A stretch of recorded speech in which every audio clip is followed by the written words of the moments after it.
ભાવનગર શહેરના હાદાનગર તળપદા કોળી જ્ઞાતિવાડી ટ્રસ્ટ દ્વારા શહેરના લોકોને રાહત દરે ચોપડા મળી રહે તે હેતુથી ચોપડા વિતરણ કાર્યક્રમનું આયોજન કરવામાં આવ્યું હતું, જેમાં સર્વ જ્ઞાતિના લોકો એ બહોળી સંખ્યામાં લાભ લીધો હતો. આ કાર્યક્રમમાં વડવા વોર્ડના કોર્પોરેટર શ્રી પરેશભાઈ રામસિંહભાઈ રાઠોડ, કુંભારવાડા વોર્ડના કોર્પોરેટર શ્રી અશોકભાઈ બારૈયા અને નીતાબેન ગોહિલ તેમજ ભાવનગર શહેર ભાજપ ઉપપ્રમુખ મુકેશભાઈ ડાભી,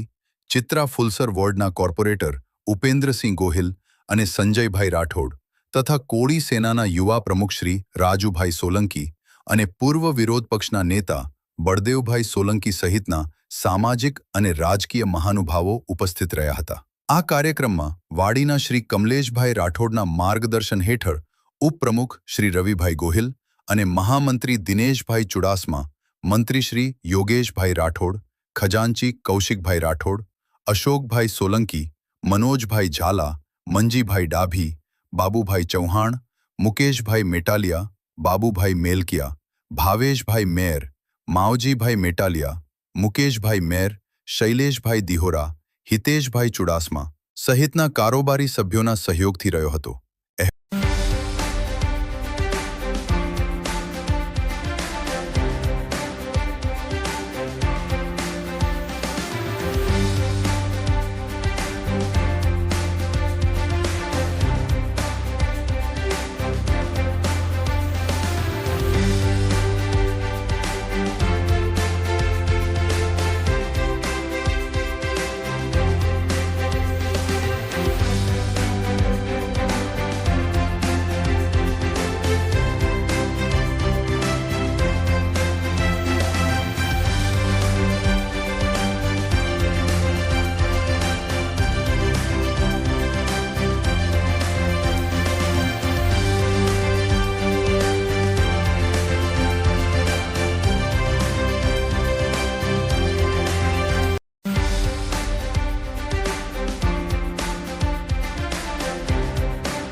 ભાવનગર શહેરના હાદાનગર તળપદા કોળી જ્ઞાતિવાડી ટ્રસ્ટ દ્વારા શહેરના લોકોને રાહત દરે ચોપડા મળી રહે તે હેતુથી ચોપડા વિતરણ કાર્યક્રમનું આયોજન કરવામાં આવ્યું હતું, જેમાં સર્વ જ્ઞાતિના લોકો એ બહોળી સંખ્યામાં લાભ લીધો હતો. આ કાર્યક્રમમાં વડવા વોર્ડના કોર્પોરેટર શ્રી પરેશભાઈ રામસિંહભાઈ રાઠોડ, કુંભારવાડા વોર્ડના કોર્પોરેટર શ્રી અશોકભાઈ બારૈયા અને નીતાબેન ગોહિલ તેમજ ભાવનગર શહેર ભાજપ ઉપપ્રમુખ મુકેશભાઈ ડાભી, ચિત્રા ફુલસર વોર્ડના કોર્પોરેટર ઉપેન્દ્રસિંહ ગોહિલ અને સંજયભાઈ રાઠોડ તથા કોળી સેનાના યુવા પ્રમુખ શ્રી રાજુભાઈ સોલંકી અને પૂર્વ વિરોધ પક્ષના નેતા બળદેવભાઈ સોલંકી સહિતના સામાજિક અને રાજકીય મહાનુભાવો ઉપસ્થિત રહ્યા હતા. આ કાર્યક્રમમાં વાડીના શ્રી કમલેશભાઈ રાઠોડના માર્ગદર્શન હેઠળ ઉપપ્રમુખ શ્રી રવિભાઈ ગોહિલ અને મહામંત્રી દિનેશભાઈ ચુડાસમા, મંત્રી શ્રી યોગેશભાઈ રાઠોડ, ખજાનચી કૌશિકભાઈ રાઠોડ, અશોકભાઈ સોલંકી, મનોજભાઈ ઝાલા, મંજીભાઈ ડાભી, બાબુભાઈ ચૌહાણ, મુકેશ